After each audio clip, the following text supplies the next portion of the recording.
একটি শিশু প্রতিদিন নতুন কিছু না কিছু শেখে এবং প্রতিদিন একটু একটু করে সামাজিকভাবে বেড়ে ওঠে। কিন্তু সাইকোলজিক্যাল বা মানসিক কোনো সমস্যার কারণে তার এই শেখাতে যদি দীর্ঘ বিরতি থাকে, তাহলে পরবর্তীতে এই গ্যাপ পূরণ করা খুব কঠিন হয়ে পড়ে। অর্থাৎ খুব জরুরি হচ্ছে শিশুর সমস্যাগুলো দ্রুত চিহ্নিত করা এবং সে অনুযায়ী ব্যবস্থা নেওয়া। শিশু কিশোরদের যাবতীয় মানসিক সমস্যা, তার সমাধান এবং আমাদের করণীয়, এই বিষয় নিয়ে কথা বলবো। আমি ডাক্তার গোলাম মুস্তাফা মিলন, আমার সাথে আছেন ডাক্তার তৌহিদা ফেরদৌসী, শিশু এবং কিশোর মনোরোগ বিশেষজ্ঞ, লাইফ স্প্রিং। কেমন আছেন আপনি? আলহামদুলিল্লাহ ভাইয়া, আসসালামু আলাইকুম। আমি ডাক্তার তৌহিদা ফেরদৌসী, আমি একজন শিশু এবং কিশোর মনোরোগ বিশেষজ্ঞ, লাইফ স্প্রিংয়ের সাথে আছি। আপু কেমন আছেন আপনি? জি ভাইয়া, আলহামদুলিল্লাহ। আপনাকে অনেক ধন্যবাদ ভাইয়া। আমরাও খুব খুশি আপনার সাথে কথা বলতে পেরে। আচ্ছা, আমি একটু বিষয় বলি যে আসলে বাবা মারা প্রায় বলেন আমার সন্তান একদম কথা শোনে না, জি, শুধু মুখে মুখে তর্ক করে, বড়দের অমান্য করে, যেটা বলে সেটা শুনতেই হবে, তার কথা মতো না হলে, কোনো কিছু না পেলে তাহলে খুব বেশি রাগ করে এবং খুব বেশি তর্ক করে। এই বিষয়গুলো আপনি কেমন পান এবং এই বিষয়গুলো যদি দর্শকের উদ্দেশ্যে একটু বলতেন, আপনি কেন হয়? আচ্ছা ভাইয়া, আসলে এখন এটা একটা ঘরে ঘরে একটা খুবই কমন একটা সমস্যা যে বাচ্চা কথা শুনতে চায় না। যেরকম বাচ্চা খেতে চায় না, ঠিক একই রকম বাচ্চা কথা শুনতে চায় না। এটা খুব কমন একটা সমস্যা। কিন্তু আপনি যেটা বললেন ভাইয়া, যখন এই কথা শুনতে না চাওয়ার মাত্রাটা আসলে অনেক বেশি পর্যায়ে হয়ে যায়, বাচ্চা খুব অল্পতেই রেগে যাচ্ছে, খুব বেশি তর্ক করছে এবং বাচ্চা প্রতিশোধ পরায়ণমূলক আচরণ করছে। যেমন মা যদি আমাকে এই কাজটা না করে, এর বিনিময়ে আমিও পড়াশোনা করব না, বা ঘরের একটা জিনিস সেটা ইচ্ছাকৃতভাবে নষ্ট করে ফেলছে, পড়াশোনা ঠিক মতো করছে না, স্কুল থেকে বিচার আসছে বা আশেপাশ থেকে বিচার আসছে, তখন কিন্তু ভাইয়া এটাকে অ্যাড্রেস করতে হবে বা এটাকে তখন আসলে গুরুত্ব সহকারে দেখতে হবে। এবং এটা সাধারণত দেখা যায় যদিও 8 বছরে শুরু হয়, তবে এর আগেও 3 বছর বয়স থেকে বাচ্চার এই আচরণগত সমস্যা, যেটাকে আমরা অপোজিশনাল ডিফাইন্ড ডিসঅর্ডার বা ওডিডি বলে থাকি, এই সমস্যাটা শুরু হতে পারে। এবং এটা 8 বছরে শুরু হয়ে এটা পরবর্তীতে আরও কন্টিনিউ করতে পারে, এবং যেটা পরবর্তীতে আমরা বলি কন্ডাক্ট ডিসঅর্ডার বা এরও পরবর্তীতে কন্টিনিউশন, সেটা দেখা যায় অ্যাডাল্ট এজ যে ব্যক্তিত্বের সমস্যায় চলে যায়। তাহলে জানতে পারলাম যে এই বিষয়গুলো শিশুর একটা সমস্যা হতে পারে। জি, আচ্ছা, একটা সময়ে বা একটা বয়সে একটা বাচ্চারা কিন্তু মানে স্বাভাবিকভাবে একটু তর্ক করে, একটু নিজের মানে আইডেন্টিটিটা প্রকাশ করতে চায়, একটু কথা শুনতে চায় না, একটু জিদ করে, এটা তো নর্মাল। কখন আবার বলবো যেটা আসলে সমস্যা বা একটা ডিসঅর্ডার, বা কখন একজন প্রফেশনালের কাছে হেল্প নেওয়া উচিত, এটা একজন বাবা মা কিভাবে বুঝতে পারবে? মানে স্বাভাবিকের থেকে, স্বাভাবিক যে কথার অবাধ্যতা, একটু জিদ করা, একটু রাগ করা, আর ডিসঅর্ডার মানে অসুখ, কখন একজন মনোরোগ বিশেষজ্ঞ বা শিশু মনোরোগ বিশেষজ্ঞ দেখা করবে, এটা একদম সাধারণভাবে একজন বাবা মা কীভাবে বুঝতে পারবে? জি ভাইয়া, দেখা যায় যে 3 থেকে 4 বছরের বাচ্চারা তো এমনিতেই একটু জেদ করে, খুব অল্পতেই একটা জিনিস চায়, বাবা মার কাছে না দিলে জেদ করছে। কিন্তু সেই জেদটা যদি ভাইয়া এমন পর্যায়ে চলে যায় যে সে এত বেশি রাগ করছে যে তাকে নিয়ন্ত্রণ করা যাচ্ছে না, এবং তার এই জেদের কারণে মা বাবা সমস্যার সম্মুখীন হচ্ছে, এবং এ কারণে তার সাধারণত দেখা যায় যে 3.5 থেকেই তো আসলে এখন বাচ্চারা স্কুলে যায়, ইভেন স্কুল দিয়েও সে এই ধরনের জেদ করছে বা কমপ্লেন আসছে, তখন কিন্তু ভাইয়া এটাকে গুরুত্ব দিতে হবে এবং একজন প্রফেশনালের হেল্প সিক করতে হবে। কারণ এর পরবর্তী অ্যাসেসমেন্টের জন্য যে এটা কি আসলে ওডিডি নাকি এটা নর্মাল, সেটাকে আসলে আলাদা করার জন্য একজন প্রফেশনালের হেল্প সিক করতে হবে। থ্যাংক ইউ, অনেক সুন্দর করে বুঝিয়ে বলেছেন। আচ্ছা, আরেকটা বিষয় বলতে চাই আমি, যার খুব কমনলি, আচ্ছা এখানে আরেকটা বলেন যে আপনার এই যে ওডিডি বা যে অপোজিশনাল ডিফাইন্ড ডিসঅর্ডার, এর চিকিৎসা কি?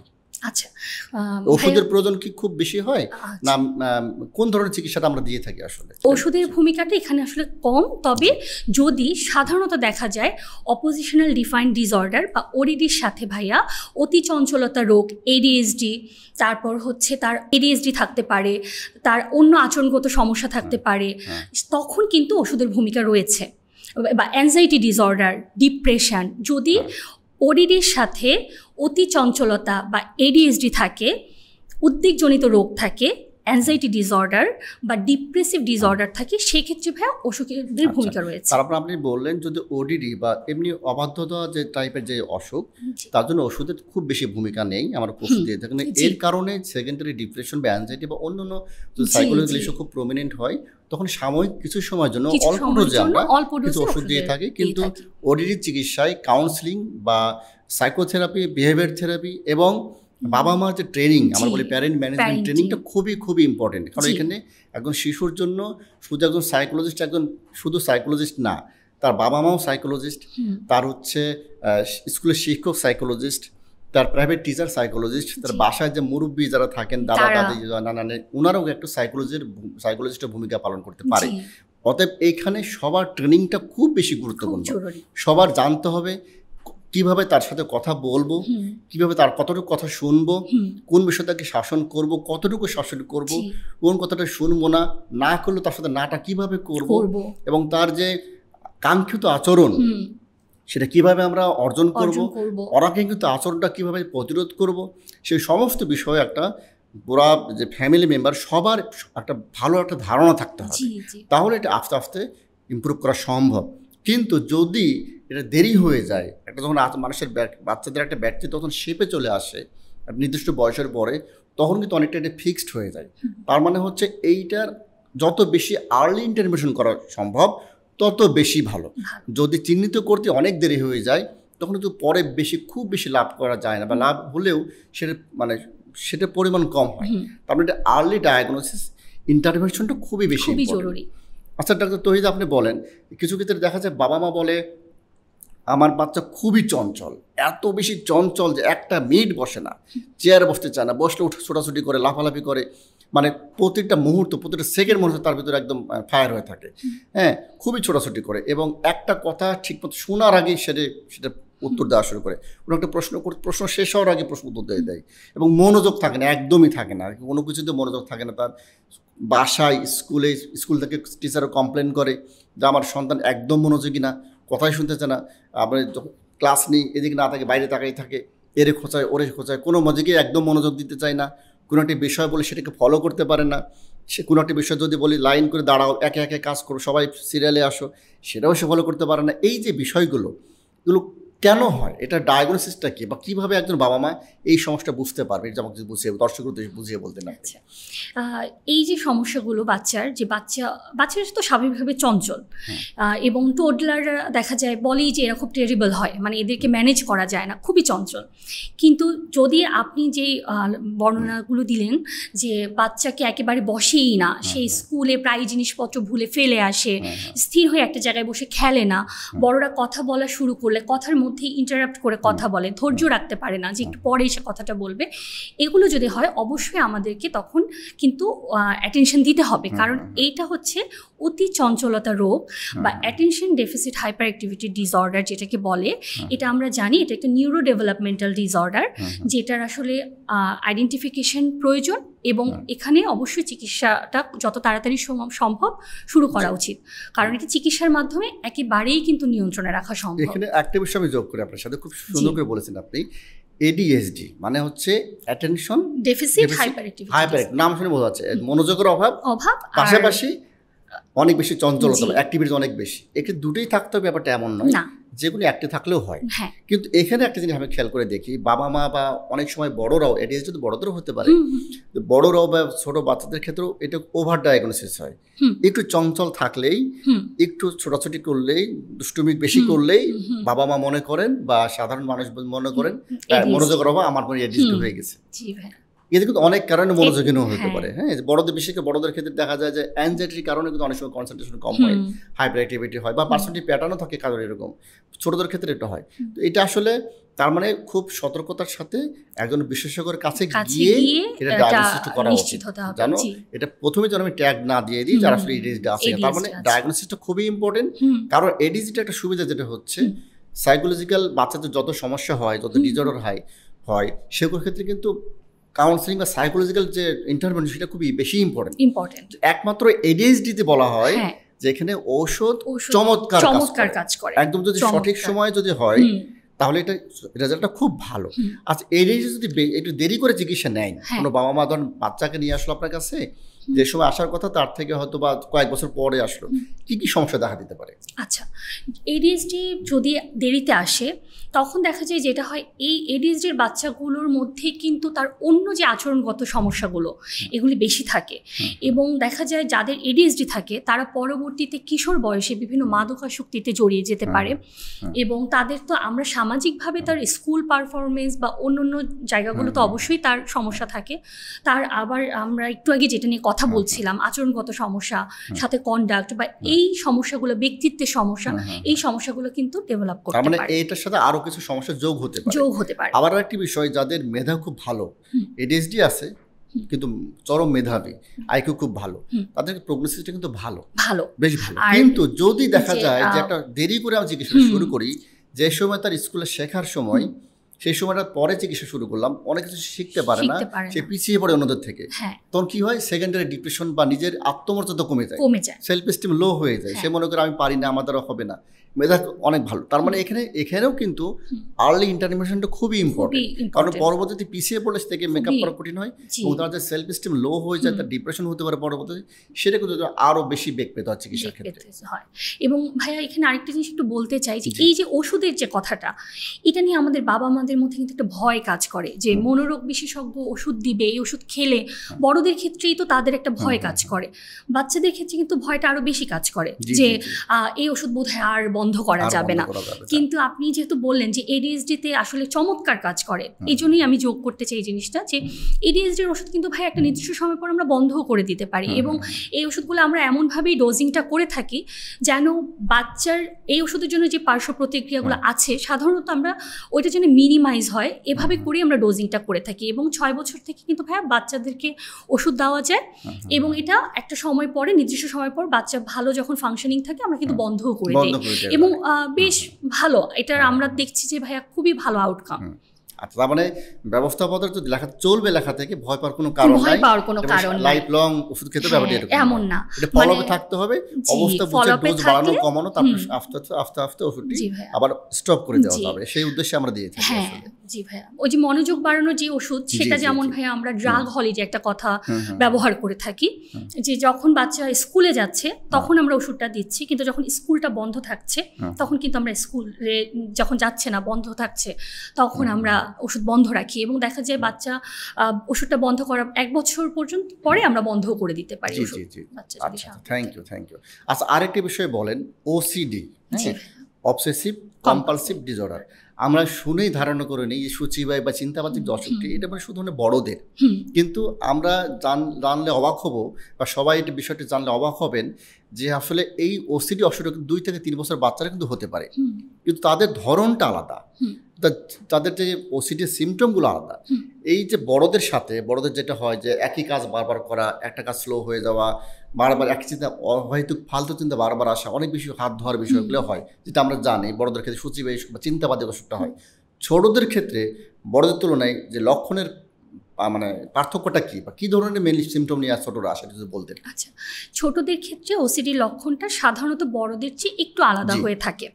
যেমন বাচ্চারা আসলে অবসেশনটা খুব ভালো বলতে পারে না, অবসেশন বা চিন্তাবাতিক আমরা যেটাকে বলি, যেটা বড়রা খুব ভালো ব্যাখ্যা করতে পারে, তাদের ডিস্ট্রেসটা বলতে পারে, কিন্তু বাচ্চারা কিন্তু ওইটা তারা বলতে পারে না। তাদের দেখা যায় সাধারণত কম্পালসিভ যে আচরণগুলো বা বাধ্যতাধর্মী আচরণগুলো বাচ্চারা বেশি করে থাকে, এবং যেটা সাধারণত বাবা মায়েরা নোটিস করে আগে, যে বাচ্চার এই আচরণটা তার কাছে অস্বাভাবিক লাগছে। যেমন এমন হতে পারে, বাচ্চা সে কোনোভাবেই যদি বাথরুমের ফ্লোর মানে ভেজা থাকে, সে কোনোভাবে বাথরুমে যাবে না, সে স্কুলে, মার্কেটে, কোথাও কোনো আত্মীয় স্বজনের বাসায় তাকে বাথরুমে নেওয়াই যাবে না, সে একেবারেই এটা নিয়ে রিজিড। এটা হতে পারে। বাচ্চাদের ক্ষেত্রে অনেক সময় দেখা যায় বাচ্চারা একটা স্পেসিফিক কোনো একটা, অনেক আমরা ওসিডি ক্লিনিকে আমরা পেয়েছি যে হয়তো এসে বলে যে ও হচ্ছে কোনো পিছলা জাতীয় কোনো খাবার বা যেমন হচ্ছে একটা মাছের pattern তেল, follow করে। একটা প্যাটার্ন ফলো করে যে মাছের তেল বা এই ধরনের খাবারগুলো সে খাবে না, এটা তার একদম স্পেসিফিক, এবং এটার জন্য তার খুব মানে অবশ্যই সেটা সমস্যা পর্যায়ে যেতে হবে। তারপর ভাইয়া এমন আমরা পেয়েছি, আরেকটা শেয়ার করতে চাই, সেটা হচ্ছে একটা বাচ্চা যেমন আমরা পেয়েছিলাম যে আমার এমডি কোর্সের সময়, যে বাচ্চাটা সে যেমন থুতু গিলে না ভাইয়া, কারণ তার একটা ধারণা যে থুতু গিললে এখান থেকে তার বড় কোনো একটা অসুখ হয়ে যাবে, এবং সেটা ভাই এত সিভিয়ার পর্যায়ে চলে গিয়েছে যে বাবা মা এটা নিয়ে একেবারে ডিস্ট্রেসের মধ্যে আছে, যে সারাক্ষণ মানে সে যেখানে যাচ্ছে থুতু তাকে ফেলতে হচ্ছে, কারণ সে গিলবে না, তার এটা অসুখের পর্যায়ে চলে যাবে। তো ওসিডির ক্ষেত্রে ভাইয়া এই জন্য এটা ওসিডির লক্ষণগুলো আমরা জানি অনেক ভ্যারিয়েশন থাকে, শুধুমাত্র হাত ধোয়া মানেই যে ওসিডি তা না। বাচ্চাদের ক্ষেত্রে বাচ্চা হয়তো একটা লেখা বারবার ইরেজ করছে, স্কুলে তার দেরি হচ্ছে, কারণ সে বোঝাতে পারছে না, সে অ্যাকচুয়ালি এক্সাক্টনেসটা চায়, কোনো ভুল হওয়া যাবে না, লাইনে প্রত্যেকটা অক্ষর ভালো হতে হবে, সেজন্য পরীক্ষায় দেখা যাচ্ছে যা জানে কিছু লিখে আসতে পারে না, অর্ধেক লিখতে সময় শেষ, অর্ধেক লিখতেই সময় শেষ, কারণ তার লেখা সুন্দর হতে পারফেক্ট হতে হবে এবং তার মতো করে হতে হবে, তার মতো করে হতে হবে, সে পারে না। এই কিন্তু বকা দিচ্ছে টিচাররাও, বাবা মাও বকা দিচ্ছে, রেজাল্ট খারাপ হচ্ছে, পারো তো এত মেধা তোমার ভালো, তুমি লিখতে পারো না, সমস্যাটা কোথায় তোমার, তুমি লিখো না কেন, তাই এত কাটাকাটি করো কেন, বারবার এত সুন্দর হতে হবে কেন, আবার পরীক্ষার খাতার যে পাতা সেটা ভাঁজ হওয়া যাবে না, মার্জিনটা সমান হতে হবে, এটা এইভাবে করে সময় নষ্ট হয়ে যাচ্ছে। আবার দেখা যায় যে বাচ্চারা যেটা করে যে অনেক সময় তাদের ভিতরে অবসেশনটা কম, আপনি যেটা বললেন অবসেশন কম থাকে, তখন চিন্তাটা তাদের সঠিকভাবে গঠিত হয় না, ওই সময় তার কম্পালশনটা বেশি থাকে, যাচ্ছে রাস্তায় হাঁটতে হাঁটতে কোনো একটা টাচ করতেছে, এখানে টাচ করতেছে, ওইখানে টাচ করতেছে, তার মানে কি বাবা বলে এখানে বারবার হাত দাও করছে, সব জায়গায় হাত দাও করো, ধরো কেন, এ টাচ করো কেন, কিন্তু এটা বাবা তো বুঝতে হবে আমাদের, তার ভিতরে এমন চিন্তা চলে যে টাচ না করলে তার অস্থির লাগে, টাচ না করলে তার ভিতরে খারাপ লাগে, টাচ করলে এটা কম্পালশন, টাচ করলে তার ভালো লাগে, সেজন্য সব জায়গায় সে টাচ করতে করতে যাচ্ছে। হ্যাঁ, আবার দেখা যাচ্ছে ওই একই গ্লাসে সে অন্য জায়গায় পানি পান করতে দিবে না, একই তোর প্লেটে ওই খাবে, একটা ড্রেস সেভাবে একই প্যাটার্নে পড়তে হবে, না তার ভালো লাগে।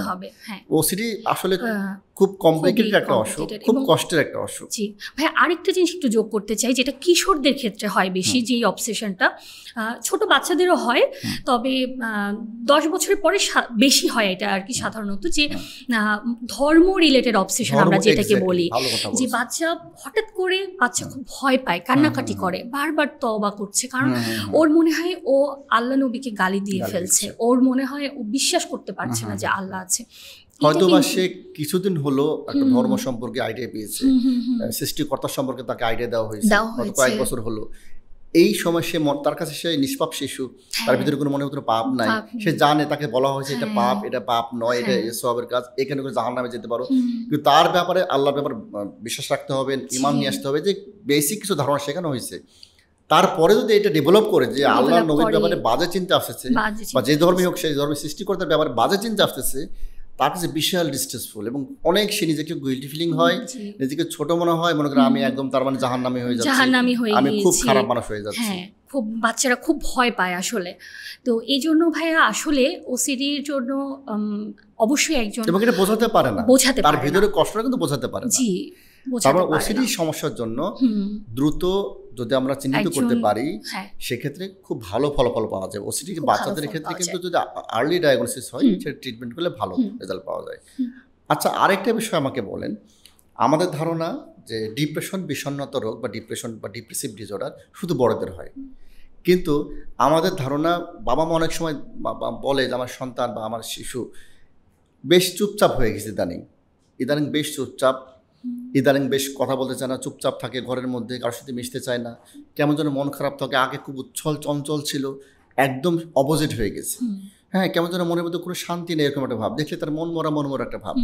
তখন আমরা যখন বলি যে আপনার সন্তান, ডায়াগনোসিস যখন করি আমরা, একটা অ্যাসেস করার পরে, শোনার পরে, দেখার পরে যে আপনার শিশু বা আপনার সন্তান মানসিক বিষণ্ণতা রোগে ভুগছেন, তখন অনেক বাবা মা চমকে ওঠেন, কি বলেন, এই যে 10 বছরের একটা 12 বছরের একটা বাচ্চা, এটা আবার ডিপ্রেশন, ডিপ্রেশন কি আছে, কোন জিনিসের অভাব আছে, ওর যা চাই তাই দেওয়া হয়, সবাই এত ভালোবাসে, সবাই ঘুরতে নিয়ে গেলাম, এই বয়সে ডিপ্রেশন কি, মানে এটা আপনি প্রায় ফেস করেন। এটা আপনি ডিপ্রেশন বাচ্চাদের কোন বয়সে হতে পারে, এবং এই ডিপ্রেশনটা কতটুকু কমনলি আপনি পেয়ে থাকেন যদি বলেন? ভাইয়া আসলে এটা সব থেকে একটা বড় ব্যাপার কি, যে ধরেই নেয় যে বাচ্চা মানুষ, ওর আবার মন কি, মন বলতেই তো আসলে মানে একটা ধারণা যে মন বলতে হৃদয়, কিন্তু আসলে তো ভাইয়া ডিপ্রেশন বা মনটা হলো আসলে মস্তিষ্কের বিভিন্ন রাসায়নিক পদার্থের যখন তারতম্য হয় সেখান থেকে হয়। তো বাচ্চাদের ডিপ্রেশনটা কিন্তু বড়দের থেকে একটু আলাদা, ওরা কিন্তু ওইভাবে এক্সপ্রেস করতে পারে না যে আমার মন খারাপ। দেখা যায় বাচ্চাদের ডিপ্রেশনটা অনেক ক্ষেত্রে আমাদের কাছে খুব জেদ করে, আচরণগত সমস্যা নিয়ে আসে। অনেক সময় কিন্তু আচরণগত সমস্যা আছে, আবার মার খায়, হ্যাঁ বকা খায়, আবার বকা খায়, মার খায়। আবার অনেক সময় দেখা যায় শারীরিক লক্ষণ নিয়েও কিন্তু আসে। যেমন পেট ব্যথা, মাথা ব্যথা, স্কুলে যাচ্ছে না, হ্যাঁ বাবা মা তো ওদিকে অস্থির, হয়তো দেখা গেল তাকে অনেক ফিজিশিয়ানও দেখিয়ে ফেলেছেন, কিন্তু পরীক্ষা নিরীক্ষা কিছুই ধরা পড়ছে না। তো এটা শুনলে আবার অবাক হয় যে ডিপ্রেশন, তাহলে আবার পেট ব্যথা মাথা ব্যথা কেন বলছে? কিন্তু আসলে কিন্তু বাচ্চারা চেষ্টা করতেছে, স্কুলে যাবে না জন্য পেট ব্যথা বলে, হ্যাঁ ও ফাঁকিবাজ, ডাক্তার টেস্ট করে কিছুই পাচ্ছে না, আবার বলছে পেট ব্যথা মাথা ব্যথা, স্কুলে গেলে তার মাথা ব্যথা হয়, প্রায় সময় রাগারাগি করে, খিটখিটে হয়। নিশ্চয়ই এই যে পড়ায় ফাঁকি দেওয়ার ইচ্ছা, স্কুলে যাবে না, ফাঁকি দেওয়ার নতুন নতুন ফোন দিয়ে বের করতেছে। আসলে ব্যাপারটা কিন্তু অন্য বিষয় হতে পারে। বাচ্চাদের যে আমরা জানি যে মানসিক স্বাস্থ্যের উপর যে সার্ভে হয়েছে, সেখানে আমাদের দেখা যায় 12.6 থেকে 12.4 থেকে 12.8% বাচ্চাদের মধ্যে মানসিক রোগ থাকতে পারে শিশু কিশোরদের মধ্যে, এবং এর মধ্যে ডিপ্রেশন কিন্তু কমনলি আমাদের কাছে আসে। ডিপ্রেশন আসলে কেন হতে পারে? ডিপ্রেশন এক হচ্ছে যদি বংশগতভাবে কারো ডিপ্রেশন থাকে, বাবা মায়ের দিকে কারো ডিপ্রেশন ছিল, সেক্ষেত্রে পরবর্তী জেনারেশনে ডিপ্রেশন হওয়ার সম্ভাবনা অনেক বেশি থাকে।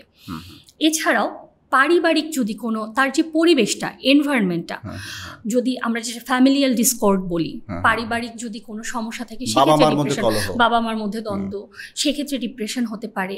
এছাড়া বাচ্চাদের ক্ষেত্রে আরেকটা খুব কমনলি প্রবলেম থেকে ডিপ্রেশন হয়, সেটা হচ্ছে সাধারণত বড় বাচ্চাদের ক্ষেত্রে পরবর্তী মানে বাচ্চার ভাই বোনের জন্ম, যেটা হচ্ছে যে মায়ের থেকে একটা সেপারেশন অ্যাংজাইটি ডেভেলপ করে, এবং এখান থেকেও কিন্তু বাচ্চাদের ডিপ্রেশন আসে। বা কমনলি যেটা হয় যে আরেকটা বাচ্চা আসার পর স্বাভাবিকভাবে বড় বাচ্চাটার উপরে মনোযোগ কমে যায়, ছোট বাচ্চাটাকে সবাই গুরুত্ব দিচ্ছে, এক্ষেত্রে ও হয়তো প্রকাশ করতে পারছে না, কিন্তু ও কিন্তু ধীরে ধীরে বিষণ্ণতায় ভুগে।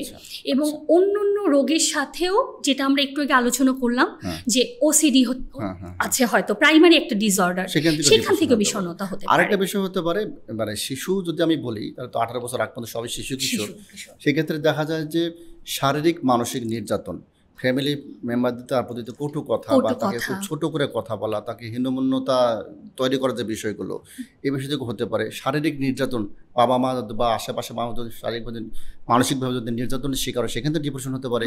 স্কুলে বুলিং খুবই হতে পারে, বিশেষ করে বুলি শুধু তার মানে আশেপাশের ফ্রেন্ডরা শুধু করে না, অবশ্য টিচাররাও করে, অনেক ছোট করে কথা বলে, অনেক তাকে মানে আঘাত দিয়ে কথা বলে, হ্যাঁ এটা থেকেও হতে পারে। আবার রেজাল্ট যখন খারাপ হয় বা বাসায় এসে তো তার ওটা একটা প্রভাব পড়ে, সেখান থেকে হতে পারে। একটু যদি বড় হয়, 12-14 বছর বয়সে, তখন বয়সন্ধিকালের যে বিষয়গুলো, সেই সময় তো অনেক শারীরিক মানসিক চেঞ্জ হয়, সেখানে অনেক কিছু তার ফেস করতে হয়। এবং এই যে অন্যভাবে যে একটা নির্যাতন, হ্যাঁ, যে সেক্সুয়াল যে অ্যাবিউজ বা ওইটা, এইখান থেকে কিন্তু ডিপ্রেশন অনেক বেশি হতে পারে। এখন এই যে সামাজিক যোগাযোগের মাধ্যমে সবার সাথে সবার খুব ইজিলি কানেক্টেড থাকার সুযোগ আছে, সেখানে একদম সম্পর্কে জড়িয়ে যে গেল 12-14 বছর বয়সে একটা ছেলে বা মেয়ে সম্পর্কে, সেখান থেকে অনেক বেশি ট্রমাটাইজড হতে পারে, অনেক বেশি খারাপ মানে অভিজ্ঞতার শিকার হচ্ছে, কিন্তু ডিপ্রেশন হতে পারে।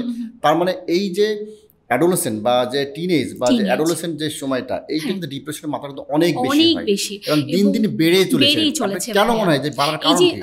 খুব ইম্পর্টেন্ট একটা পয়েন্ট হচ্ছে বুলিং এবং সাইবার বুলিং, যেটা এখন তো নেটের সময় দেখা যাচ্ছে সাইবার বুলিং অনেক বেশি হচ্ছে।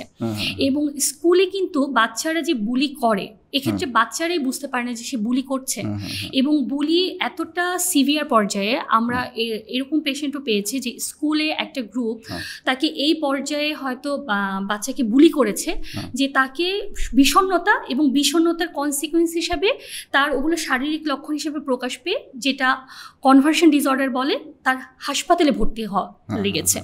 এই জন্য যদি বাচ্চা বাসায় এসে বাবা মাকে কমপ্লেন করে বা বলে বাচ্চা যে আমাকে তো হচ্ছে বন্ধুরা এই ধরনের কথাবার্তা বলে, সেটা জামা কাপড় নিয়ে হতে পারে, টিফিন নিয়ে হতে পারে। ছোট বাচ্চারা আজকাল টিফিন নিয়েও বুলি করে, হ্যাঁ, যে তুমি এটা টিফিন এনেছো না, আরে এটা তো এরকম না। হ্যাঁ, আমার বাচ্চার ক্ষেত্রে যেমন ভাই আমি শর্টকাটে একটা জিনিস করি যে তাকে ব্রেড দিয়ে আমি বলি যে এটা তোমাকে বার্গার বানিয়ে দিয়েছি। তো ও যেমন একদিন এসে বলছে যে মা এটা নিয়ে তো সবাই খুব হাসাহাসি করে, আমি এটা টিফিন নিব না। আমার বন্ধুরা বলছে ব্রেড দিয়ে এটা কি বার্গার হয় নাকি? তো আজকাল কিন্তু এভাবে দেখা যায় ছোট বাচ্চারাও বুলি করছে। তো এটাকে অ্যাড্রেস করতে হবে। এবং সাইবার বুলিং তো খুবই কমন একটা ইস্যু অ্যাডোলেসেন্টদের ক্ষেত্রে, যেহেতু এখন সবাই সোশ্যাল মিডিয়াতে ইউজ করে, ইনস্টাতে, ফেসবুকে ছবি দিচ্ছে, সেখানে হয়তো এমন একটা কমেন্টস দিল, অনেক বিষয় আছে, অনেক ও ভুলতেই পারছে না। শিশু কিশোরদের ক্ষেত্রে যদি বলা হয়ে থাকে তাহলে শিশু কিশোরদের ক্ষেত্রে কিন্তু প্রথম বিষয়টা ডিপ্রেশনের ক্ষেত্রে কাউন্সিলিং বা সাইকোথেরাপিটা খুব বেশি ইম্পর্টেন্ট। আমরা ওষুধের পরিমাণটা কম দিই যদি প্রয়োজন হয়, মডারেট 6 বছর থেকে আমরা দিতে পারি। তীব্র মাত্রার ডিপ্রেশন যদি হয় তাহলে আমরা ওষুধ দিই, সেটা তো 6 বছর 8 বছরের পরে আমরা এর আগে আমরা ইউজুয়ালি দিই না। যদি প্রয়োজন হয়, অল্প মাত্রার যদি ডিপ্রেশন হয়, মৃদু মাত্রার ডিপ্রেশন, সেক্ষেত্রে কাউন্সিলিং বা সাইকোলজিক্যাল সাপোর্ট যথেষ্ট। কিন্তু জরুরি হচ্ছে তার ডিপ্রেশনটা আইডেন্টিফাই করা, ডায়াগনোসিস করা। ওনাকে যে একজন মনোরোগ বিশেষজ্ঞের কাছে নিয়ে যেতে হবে সেটা বাবা বুঝতে পারা বা স্কুল টিচারদের বুঝতে পারা, এটা বেশি ইম্পর্টেন্ট। তারপরে সাইকোলজিক্যাল কাউন্সিলিং বা সাইকোথেরাপি দিলে অনেকটা ইম্প্রুভ করা সম্ভব। যদি খুব সিভিয়ার ডিপ্রেশন হয় তাহলে ওষুধ এবং কাউন্সিলিং পাশাপাশি দিলে সে আউটকামটা অনেক বেটার হয়। কিন্তু মৃদুমাত্রার ডিপ্রেশনের ক্ষেত্রে শুধু কাউন্সিলিং বা তার প্রবলেমটা সলভ করা বা তাকে সাপোর্ট দেওয়া, তার কথা করে শোনা বা তার কষ্টগুলো তার মতো করে চেষ্টা মানে বোঝা। মনে করে যে বাবা মা অনেক সময় কী করি, মানে আমরা শুনি কম বলি বেশি। আমরা 4টা কথা শুনবো, 10টা কথা উপদেশ দেব, এটা না। শুনতে বাচ্চাদের উল্টা, শুনতে হবে বেশি, বলতে হবে কম। তাদের কথাগুলো বলতে দিন, তাদেরকে কথাগুলো সমস্যাগুলো বলতে দিন, তারপরে আপনি তার কষ্টগুলো তার মতো করে বোঝার চেষ্টা করুন, সেভাবে পরামর্শ দিন, তাহলে এটা অনেক ওষুধের মতো কাজ করবে। জি ভাইয়া। আর এখানে খুব ইম্পর্টেন্ট হচ্ছে আসলে বাচ্চার সাথে বন্ধুত্বের জায়গাটা নষ্ট করা যাবে না বাবা মাদের, তাহলে ওরা শেয়ার করবে না। এই যে কথাটা আপনি বললেন যে আমরা বলি বেশি, শুনি কম, বাচ্চাকে বলতে দিতে হবে এবং বাচ্চার সাথে গ্যাপ রাখা যাবে না। আর অবশ্যই তারপরেও যদি এই ধরনের সমস্যা সম্মুখীন হয়, আরেকটা জিনিস হয় যেটা বাচ্চারা স্কুলে অনেক সময় অ্যাবিউজ হয়। হ্যাঁ, এটা স্কুলে হতে পারে, কোচিংয়ে হতে পারে, বা বাসায় বাচ্চারা অ্যাবিউজটা কিন্তু আসলে অনেক বেড়ে গিয়েছে, বাসাতেই বেশি হয়। গবেষণা দেখা যায় যে আসলে যত রকম অ্যাবিউজের শিকার হয় বা যৌন হয়রানির বা নিপীড়নের শিকার হয়, তার 75% তার বেশি কিন্তু ফ্যামিলি মেম্বারদের দ্বারা। আমরা কিন্তু মনে করি যে আসলে বাচ্চা মনে হয় বাড়িতে নিরাপদ না, গবেষণা উল্টা বলে। আমরা চেম্বারে সেটা উল্টা দেখি। সমস্ত কিছু নিকট কোনো আত্মীয় স্বজন, তাদেরকে সবাই ফ্যামিলি সবাই চেনে জানে, তাদের দ্বারা কিন্তু বেশি অ্যাবিউজের শিকার হয়। এবং এই অ্যাবিউজটা কিন্তু বাচ্চারা বলতে পারে না, এটাও কিন্তু ডিপ্রেশনই আমাদের কাছে আসে। পরে দেখা যায় আমরা এক্সপ্লোর করতে করতে কাউন্সিলিং এর আচরণগত সমস্যা শুরু হয় বা খুব বেশি ডাউন হয়ে যায়, নিজেকে গুটিয়ে ফেলে এভাবে শুরু হয়, তখন আস্তে আস্তে সেটা এক্সপ্লোর করে সেটা বোঝা যায়। তখন আমরা এটা থ্যাংক ইউ অনেক সুন্দর করে বললেন।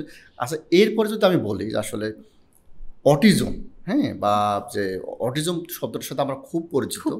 তো অটিজম যদি আপনি যদি বলেন দর্শকের উদ্দেশ্যে, সাধারণ বাবা মা কোন সময় থেকে খেয়াল করতে পারবে তার সন্তান অটিজম হয়তো হয়েছে বা হতে পারে, এবং কখন একজন মনোরোগ বিশেষজ্ঞকে দেখাতে যাবে ডায়াগনোসিসটা কনফার্ম করার জন্য, এবং কি যে ডেভেলপমেন্টাল সময়, যে কোন সময় বসা খাওয়া, সংক্ষেপে যদি বলেন কোন সময় বসা শিখবে, খাওয়া শিখবে, কথা বলা শিখবে, না হলে কখন নিয়ে যাবে, এবং অটিজমের মেইন ফিচারগুলো কি, ডায়াগনস্টিকের প্রধান 4-5টা লাইনে যদি আমি দর্শক উদ্দেশ্যে বলতে নিই। আচ্ছা, দর্শকদের জন্য প্রথমেই যেটা বলবো, 3 মাসে বাচ্চা না হাসে, 5 মাসে বাচ্চার ঘাড় শক্ত হয়নি, এবং 1 বছরেও বাচ্চা সাপোর্ট ছাড়া বাচ্চা দাঁড়াতে পারে না।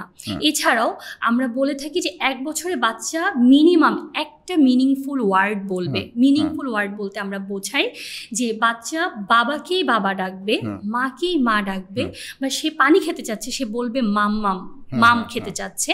তো এই যে মিনিংফুল 6-7 মাসেও কিন্তু বাচ্চা বলে বাবা বাবা, মামা মামা, দাদা দাদা, কিন্তু মিনিংফুল ওয়ার্ড 12 মাসেও যদি একটা মিনিংফুল ওয়ার্ড না বলে, তখন কিন্তু বাবা মাকে সতর্ক থাকতে হবে। এবং এখন কিন্তু খুব আর্লি বাবা মারা বিভিন্ন সোশ্যাল মিডিয়ার কারণে হোক, যেটা বাবা মারা খুবই সচেতন আজকাল এসব তারা।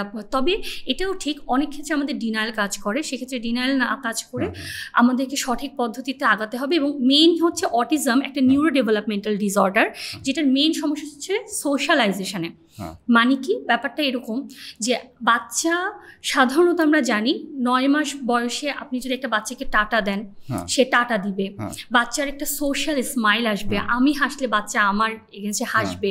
তারপর আমি যদি হাত দিয়ে তাকে বলি চলো আমরা এটা খেলি, হ্যাঁ সে আমার সাথে একটা খেলনা দিবে, খেলবে। তারপর হচ্ছে 9 মাস 1 বছরে বা 9 মাস থেকেই সাধারণত বাচ্চারা পারে যে পিকেবু খেলা, টুকি খেলা, পিকেবু খেলা, এগুলো করছে না, আপনি নোটিস করলেন।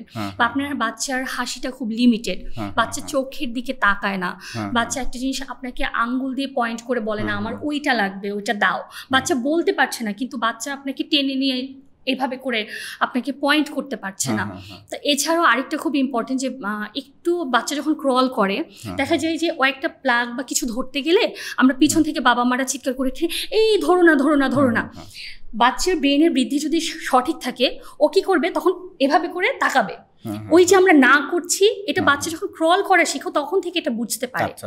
কিন্তু যদি আপনার বাচ্চাটা না করে, এই যে আপনি বললেন সে অ্যাটেনশন নিষেধ করলাম, বাধা দিলাম, সে শুনলো না, আপনাকে গুরুত্ব দিয়ে ওর অন্য আচরণগুলোকেও খেয়াল করতে হবে। হ্যাঁ, এই ক্ষেত্রে অবশ্যই সবার ক্ষেত্রে একটা বয়সই আসবে ব্যাপারটা তা না, আমি বলছি একটু ডিলে হতে পারে, কিন্তু আবার এটা মানে যে অটিজম ব্যাপারটা এরকম নয়, সেটাও না, সতর্ক থাকতে হবে। কিন্তু যদি দেখা যায় যে 2 বছর হয়ে যাওয়ার পরেও, সাধারণত 2 বছর আমরা বলি যে 20টা ওয়ার্ড বাচ্চা বলবে, এবং 2 বছরের পরে বাচ্চা 2টা শব্দ একসাথে করে আমাকে দাও, আমি খাবো, আমি যাবো, মাম খাবো, হ্যাঁ বাচ্চা বলে, কিন্তু বাচ্চা বলছে না, সেক্ষেত্রে অবশ্যই সতর্ক থাকতে হবে। এবং অটিজম বা অটিজম বৈশিষ্ট্য সম্পন্ন যে বাচ্চা, আমরা অটিজমটা ডায়াগনোসিস করি 3 বছর হলে আমরা ডায়াগনোসিস করতে পারি।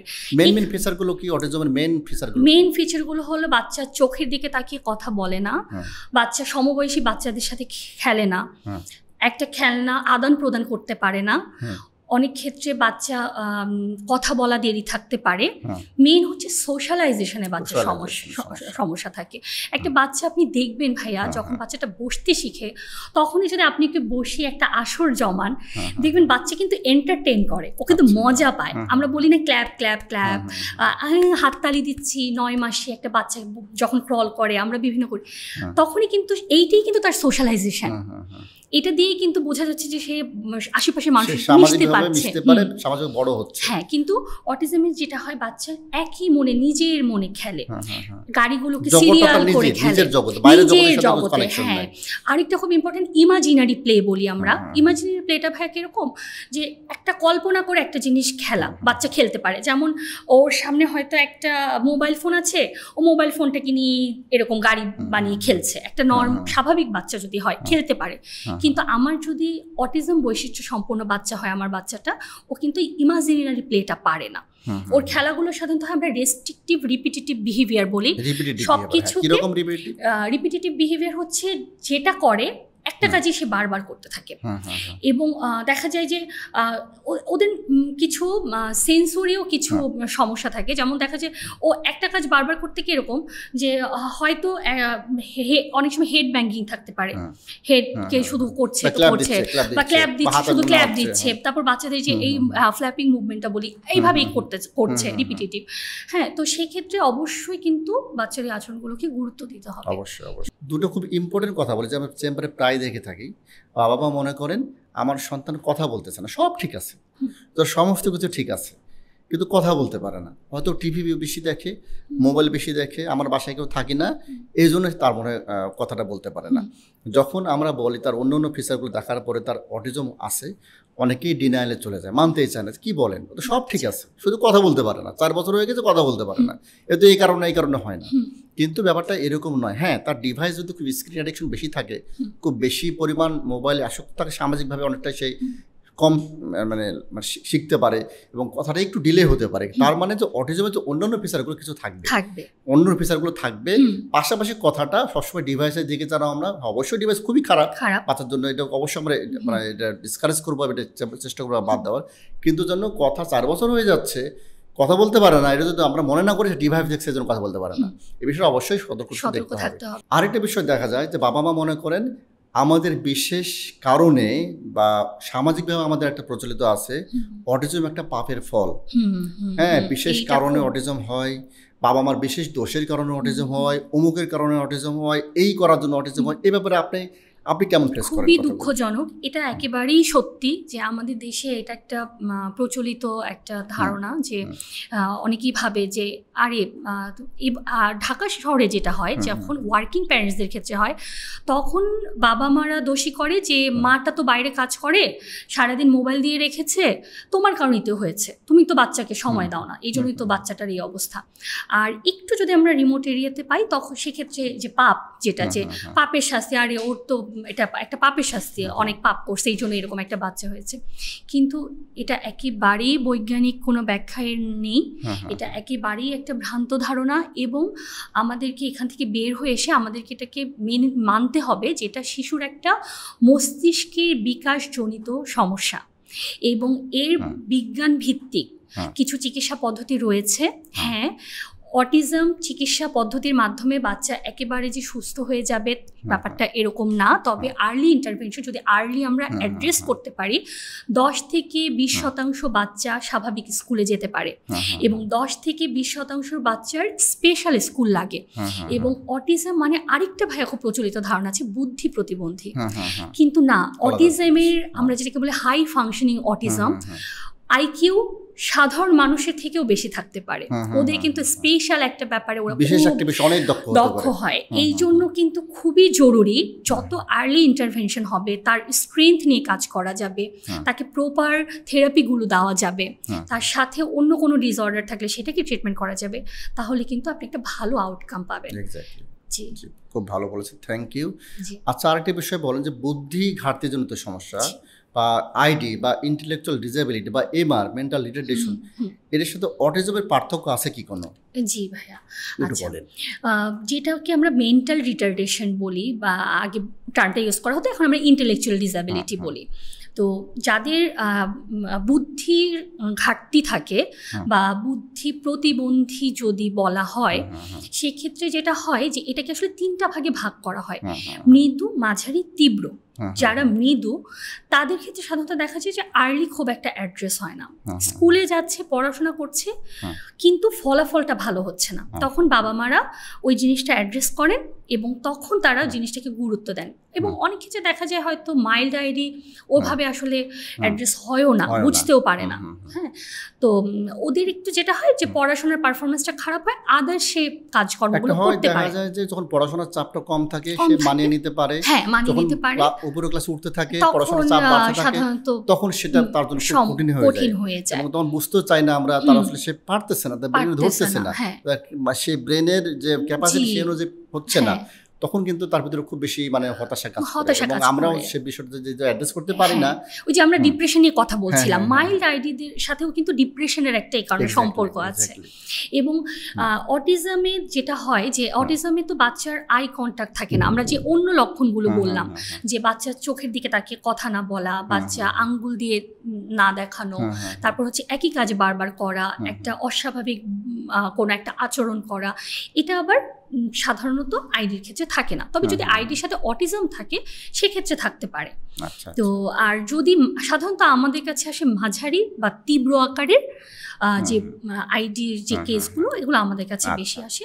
তো তাদের কি হয় ভাইয়া, আচরণগত সমস্যা নিয়ে আসে। অনেক ক্ষেত্রে হয়তো বাবা মা বুঝতেই পারছে না যে তার বুদ্ধির ঘাটতির জন্য তারই আচরণগত সমস্যা, এবং এটাকে কিন্তু আবার অনেক সময় ওডিডি থেকে আমাদেরকে আলাদা করতে হয়। কারণ একটা বাচ্চার যখন বুদ্ধির ঘাটতি থাকে সে তার কাজের পরিণতিটা সম্পর্কে বোঝে না, না বুঝে সে একটা ভুল আচরণ করে ফেলে। তো সেই ক্ষেত্রে মাঝারি বা তীব্র বুদ্ধি প্রতিবন্ধী যদি হয় সেক্ষেত্রে অবশ্যই একজন চিকিৎসকের শরণাপন্ন হতে হবে, বিশেষজ্ঞের পরামর্শ নিয়ে এটাকে অ্যাড্রেস করতে হবে। এবং আমরা তো জানি যে এটার বিজ্ঞান ভিত্তিক পদ্ধতি রয়েছে নির্ণয় করে, আইকিউ টেস্ট আমরা যেটাকে বলি, আইকিউ টেস্টের মাধ্যমে আমরা নির্ণয় করতে পারি। Thank you. আসলে বিষয়টা হচ্ছে অনেকে বাবা মা এসে বলেন যে এই যে বুদ্ধি ঘাটতি, এর বুদ্ধি বাড়ানোর কোনো উপায় আছে কিনা। হ্যাঁ, তো আসলে এক্ষেত্রে আমরা বলে থাকি এটা প্রতিরোধে হচ্ছে আসল চিকিৎসা ব্যবস্থা। এই মা যখন মানে কনসিভ করে সেই সময় বা তার আগের সময় থেকে এবং ডেলিভারির সময় বা তার পরবর্তী সময়গুলো বাচ্চার মানে প্রথম দিকের জীবনটা, এই সময়টা তো মানে তার আইডি যেন না হয় সেজন্য অনেক কিছু করার আছে। হয়ে যাওয়ার পরে আমাদের করার বিষয়টা কম থাকে, আগে অনেক কিছু করার আছে। আরেকটা বিষয় হচ্ছে আমরা বলি যে বাচ্চার বুদ্ধি বাড়ানো সম্ভব নয় একটা নির্দিষ্ট বয়সের পরে, কিন্তু তার দক্ষতা বা স্কিলগুলো বাড়াতে পারে, তার যে নিজের জন্য নিজে চলতে পারে, নিজের বিষয়গুলো বুঝতে পারে, সামাজিকভাবে সেজন্য বেড়ে উঠতে পারে, সেগুলো আমরা ব্যবস্থা করে থাকি। এবারে আর একটু ইম্পর্টেন্ট কথা খুব অল্প করে বলি, সেটা হচ্ছে কিন্তু বাচ্চাদের বা বিশেষ করে শিশু এবং কিশোর বয়সীদের কিন্তু সিজোফ্রেনিয়া, বাইপোলার যে গুরুতর মানসিক রোগই কিন্তু আমরা প্রায় পেয়ে থাকি, তাই না? বাইপোলার ডিসঅর্ডার কিন্তু শিশুদের হতে পারে, বিশেষ করে একটা বয়সের পরে হতে পারে। সিজোফ্রেনিয়াও কিন্তু 10-12 বছর পরে হতে পারে। তারপরে এখানেও কিন্তু বাবা মাকে একটু সতর্ক থাকতে হবে। সিজোফ্রেনিয়া বা বাইপোলার আপনি কেমন পেয়ে থাকেন চেম্বারে? বিশ্বব্যাপী যদিও বুদ্ধি প্রতিবন্ধিতার একমাত্র কারণ হচ্ছে জেনেটিক কজ বা ডাউন সিনড্রোম, কিন্তু আমাদের দেশে কিন্তু দেখা গিয়েছে গবেষণায় আমাদের দেশের 1 নম্বর কজ হচ্ছে মায়ের গর্ভকালীন সময়ে বিভিন্ন পুষ্টি অভাব, মানে অপুষ্টিজনিত সমস্যা, এবং যদি মায়ের হরমোনাল হাইপোথাইরয়েডিজম বলে, মায়ের যদি হাইপোথাইরয়েডিজম থাকে, থাইরয়েড হরমোনের অভাব থাকে, এবং বাচ্চা জন্মের সময় বার্থ অ্যাসফিক্সিয়া যেটাকে বলে, যদি প্রলংড লেবার হয়, এখনো আমাদের দেশে নর্মাল ডেলিভারি কিন্তু অনেক বেশি বাসাতে হচ্ছে, এবং একটু রিমোট এরিয়াতে কিন্তু এখনো বাসায় অহরহ ডেলিভারি হয়। সেই ক্ষেত্রে যদি মায়ের ডেলিভারিটা অনেক দেরি হয় বাচ্চার, এবং পরবর্তীকালে বাচ্চা জন্মের সাথে সাথে না কাঁদে, এই বাচ্চাগুলোর ক্ষেত্রে দেরি করে কান্না করেছে, বা ছোটবেলায় তার বাচ্চার ক্ষেত্রেও যেটা হয়, বাচ্চারও যদি ছোটবেলায় অপুষ্টিজনিত সমস্যা থাকে, বাচ্চার খিঁচুনি হয় বা ছোটবেলায় বড় কোনো রোগ হয়, সেক্ষেত্রে এই বাচ্চাগুলোর বুদ্ধি প্রতিবন্ধী হয়। খুব সুন্দর কথা বলছেন যে আসলে বাচ্চা যদি দেরি করে কান্না করে, এটা খুবই ইম্পর্টেন্ট। আমরা কিন্তু এইটা চাইলে কিন্তু প্রতিরোধ করতে পারি। ম্যাক্সিমাম ডেলিভারিগুলো যদি হসপিটালে করতে পারি, তাহলে কিন্তু অনেক বাচ্চা বুদ্ধি প্রতিবন্ধতা থেকে বাঁচতে পারে, একমাত্র যদি আমরা এটা করি। অপুষ্টি তার হচ্ছে, এবং এই যে বাচ্চা বাসায় যেন ডেলিভারি না হয়, এটা যদি খেয়াল করতে পারি, অনেক কিন্তু আইডি আমাদের দেশে কমানো সম্ভব।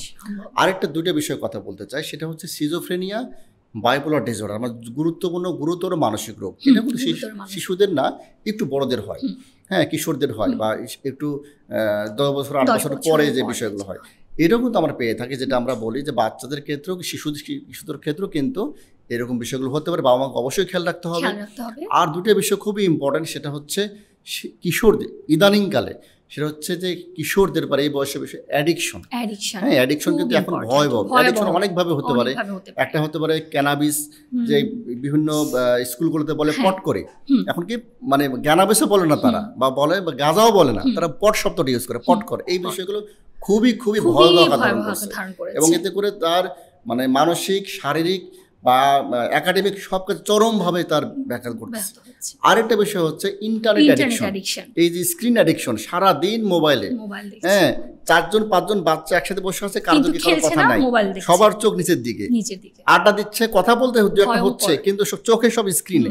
এই যে অ্যাডিকশন, এই কারণে একটা শিশু বা কিশোরের স্ক্রিন অ্যাডিকশন বা ইন্টারনেট অ্যাডিকশন দিয়ে কি সমস্যা হতে পারে? আচ্ছা, ইন্টারনেট অ্যাডিকশন তো খুবই কমন। বাচ্চারা আজকাল বিভিন্ন গেমের প্রতি তাদের অ্যাডিকশন থাকে। আমরা এমনও বাচ্চা পাই যে সে দিনে হয়তো 10-12 ঘন্টাও সে মোবাইল চালাচ্ছে, পাবজি বা বিভিন্ন অনলাইন যে গেম, এবং খেলাধুলার মাইনক্রাফট অ্যাডিক্টিভ। বাবা মারা বলে মোবাইল না দেখলে ভাত খায় না। হ্যাঁ, কোনো কিছু করতেছে, বাবা মায়ের দেখে মোবাইল দিয়ে রাখছে, অন্য কিছু হচ্ছে না, তারপর চোখ স্ক্রিনে, সমস্ত কিছু কন্ট্রোল হচ্ছে তার স্ক্রিন দ্বারা। মানে ওটা না দিলে খায় না, ওটা না দিলে কথা শোনে না, ওটা না কান্না থামায় না, কিন্তু এতে করে তার যে একটা ক্ষতি হয়, অপূরণীয় ক্ষতি। এবং অ্যাডিকশন পর্যায়ে যখন চলে যায়, তখন কিন্তু তার এগুলো বিভিন্ন শারীরিক লক্ষণের মাধ্যমে প্রকাশ পায়। মেজাজ খিটখিটে হয়ে যায়, অল্পতেই মা কথা বলে চিৎকার করছে, ঘরে ভাঙচুর করছে, রেগে যাচ্ছে, এবং দেখা যায় যে এদের ক্ষেত্রে এমনও পেশেন্ট আমরা পেয়েছি যে মোবাইল না দিলে খিচুনি মতন হয়, শারীরিকভাবে প্রকাশ পাচ্ছে, তাহলে অ্যাডিকশনটা কতটা ভয়াবহ পর্যায়ে চলে যেতে পারে। তো সেই ক্ষেত্রে অবশ্যই আমাদেরকে প্রতিরোধ করতে হবে। আর সাবস্টেন্সের অ্যাডিকশন যেটা আজকাল ছোট ছোট বাচ্চারা স্কুলে, এখানে একটা সোশ্যাল মিডিয়ার ভূমিকা রয়েছে, এটা আমার অবজারভেশন, আমি ব্যক্তিগতভাবে দেখেছি। যেমন রিসেন্ট একটা ওয়েব সিরিজ থেকে, খুব জনপ্রিয় একটা ওয়েব সিরিজ, আমি ওয়েব সিরিজের নামটা মেনশন করছি না, কিন্তু খুবই পপুলার একটা ওয়েব সিরিজ বাইরের দেশে, যেটা বাচ্চারা দেখে, ওখানে একটা ক্যারেক্টার থাকে ভাইয়া যে হচ্ছে নিজে তার সাবস্টেন্স নেওয়ার অভ্যাস থাকে, এবং যেহেতু এটা মোটামুটি বাচ্চারাদের মধ্যেও এই সিরিজটা খুব পপুলার, এটা আমি শুনলাম যে ক্লাস 2 এর বাচ্চারাও এখন ওই ক্যারেক্টারটাকে ফলো করছে, যেহেতু ক্যারেক্টারটা অনেক পপুলার। বাচ্চারা একটা জিনিসকে নিয়ে মিথ্যামিথ্যে ওই সাবস্টেন্সটার মতো বানিয়ে ওরা অভিনয় করছে, এবং দেখা যায় যে বাচ্চারা অনেক ক্ষেত্রে কাগজকে হচ্ছে সিগারেটের মতো করে ওইটাকে তারা, এই জন্য ছোটবেলা থেকেই কিন্তু আসলে অ্যাডিকশনটার প্রতি আমাদেরকে অ্যাটেনশন দিতে হবে, এই জিনিসগুলোকে অ্যাড্রেস করতে হবে। অ্যাওয়ারনেসটা ভাইয়া সাবস্টেন্সের ক্ষেত্রে খুবই জরুরি, খুবই জরুরি। আচ্ছা আচ্ছা, তার মানে বিষয়গুলো হচ্ছে যে আসলে ইন্টারনেট অ্যাডিকশন আমাদের বাচ্চাদের অন্য দিকেও ডাইভার্ট করে দিচ্ছে, স্ক্রিন অ্যাডিকশন থেকে অন্য অ্যাডিকশন দিকে যেতে পারে। তার মানে মোবাইলের বিষয়ে আমাদের খুব সতর্ক থাকতে হবে, বাচ্চারা কখন দেখছে, কতক্ষণ দেখতেছে, কি দেখতেছে, হ্যাঁ, এই বিষয় থেকে অন্য পর্ন অ্যাডিকশন হয়ে যেতে পারে, যেটা খুব কমনলি হয়। অনেক সময় ফ্রেন্ডরা বলে এইভাবে সার্চ করে দেখ তাহলে পাবি, অনেক সময় সে নিজের সাজেশনও করে, আবার অনেক সময় হয় যে অ্যাক্সিডেন্টাল, হঠাৎ করে একটা কোনো একটা পর্ন সাইটে ঢুকে গেছে, তারপর যে একটা ট্রমাটাইজড হয়, যেরকম তার মনের মধ্যে প্রভাব পড়ে, মানসিক হিসেবে ভেঙে পড়ে, এটা অসম্ভব খারাপ একটা অবস্থা, যেটা আমি প্রায় দেখে থাকি যে বাচ্চারা হঠাৎ করে একদম চেঞ্জ হয়ে গেছে, পুরাভাবে পরিবর্তন হয়ে গেছে নিজের বিষয়গুলো। দেখা যায় হিস্ট্রি নিয়ে শোনা যায় অ্যাডিকশন তো ছিল, পাশাপাশি এই বিষয়গুলো এসে হয় ভুলক্রমে হোক বা কারো পরামর্শ দেখার পরে সে মানসিক একদম ভেঙে পড়েছে। এই অ্যাডিকশনগুলো কেন এত ইম্পর্টেন্ট ভাইয়া? কারণ যাদের বেশি অ্যাডিকশন থাকবে তাদের তো আসলে মানসিক রোগগুলো পরবর্তীতে বেশি হবে। আরেকটা জিনিস আমরা বোধহয় প্রায়ই অ্যাড্রেস করি না, সেটা হচ্ছে বাচ্চার টয়লেট ট্রেনিংটা খুব ইম্পর্টেন্ট। একটা বাচ্চার 18 মাস থেকেই তার টয়লেট ট্রেনিংটা শুরু করতে হবে। দেখা যায় বাচ্চা যদি 5 বছরের পরও বিছানা ভেজায়, তা এবং দিনেও বিছানা ভেজাতে পারে বা রাতেও বিছানা ভেজাতে পারে, তো এক্ষেত্রে হয় কি যে আমরা বেশিরভাগ ক্ষেত্রে বাচ্চাকে বকাঝকা করি, লজ্জা দেই, মানুষের সামনে এটা আবার বলি, ছোট করি, হাসাহাসি করি, আরে ও তো এখনো বিছানায় প্রস্রাব করে, ও আর কি বড় হইলো। তো এতে করা হয় কি বাচ্চাদের এই সমস্যাটা আরো বাড়ে। হ্যাঁ, আমরা হয়তো অনেকে জানিই না যে এটা আসলে চিকিৎসা পদ্ধতি রয়েছে, বিজ্ঞান ভিত্তিক চিকিৎসা পদ্ধতি রয়েছে, যেখানে ওষুধের রোলটা খুবই মিনিমাম, তবে এখানে বিহেভিয়ার যে টেকনিক বা সাইকোথেরাপির রোলটা বেশি। দুইটা অবস্থা আছে, দুইটা ডিসঅর্ডার আছে, যেটা অ্যানোরেসিস একটা, যেটা বিছানা ভেজানো, আর এক হচ্ছে অ্যান্ট্রোপ্রোসিস বলে সয়েলিং, মানে স্কুলে বাথরুম করে দেওয়া, টয়লেট করে দেয়, টয়লেটের কন্ট্রোলটা না হওয়া। তো এই ক্ষেত্রেও অবশ্যই অ্যাসেসমেন্টটা প্রয়োজন, কারণ অ্যানোরেসিস প্রাইমারিও হতে পারে, আবার অ্যানোরেসিস অনেক সময় অন্য কোনো একটা মানসিক রোগের কারণ হিসাবেও অ্যানোরেসিস হতে পারে। তো এক্ষেত্রে অবশ্যই একজন শিশু কিশোর মনোরোগ বিশেষজ্ঞ বা মনোরোগ বিশেষজ্ঞের পরামর্শ নিয়ে এটার অ্যাসেসমেন্টটা খুবই প্রয়োজন, একটা সঠিক পদ্ধতিতে চিকিৎসাটা নেওয়ার জন্য। ভালো হওয়া সম্ভব। যদি না চিকিৎসা হয়, পরবর্তী দেখা যায় তার নিজের প্রতি যে একটা আত্মমর্যাদা কমে যায়, ডিপ্রেশন চলে আসে, অ্যাংজাইটি, অন্য সমস্যাগুলো তার হয়, মনে করে সে অন্যদের তুলনায় ওইরকম না, স্মার্ট না, স্বাভাবিক না, তার ভিতরে আর মানে আস্তে আস্তে কিন্তু অন্য বিষয়গুলো দেখা দিতে পারে। থ্যাংক ইউ ডক্টর তৌহিদা, এতক্ষণ সুন্দর করে কথা বলার জন্য। আমরা আজকে আলোচনা করলাম শিশু কিশোরদের প্রধান মানসিক এবং আচরণগত সমস্যা নিয়ে এবং এর সমাধান নিয়ে। একজন বাবা মা কিভাবে তার সন্তানের সমস্যাগুলো দ্রুত আইডেন্টিফাই করতে পারবে বা বুঝতে পারবে, তার এই বিষয়ের জন্য মানসিক রোগ বিশেষজ্ঞ ডাক্তারের সাথে পরামর্শ নেওয়া উচিত, সেই বিষয়ে আসলে কথা বললাম। শিশু কিশোরদের মানসিক বা আচরণগত সমস্যা নিয়ে সমস্ত বিষয় নিয়ে কথা বলতে গেলে আসলে একদিনে সম্ভব নয়, লম্বা আলোচনা। চেষ্টা করছি আজকে অল্প করে প্রধানমন্ত্রী অসুখ নিয়ে কথা বলার ক্ষেত্রে। আপনাকে ধন্যবাদ আমাকে এই শোতে আজকে ডাকার জন্য।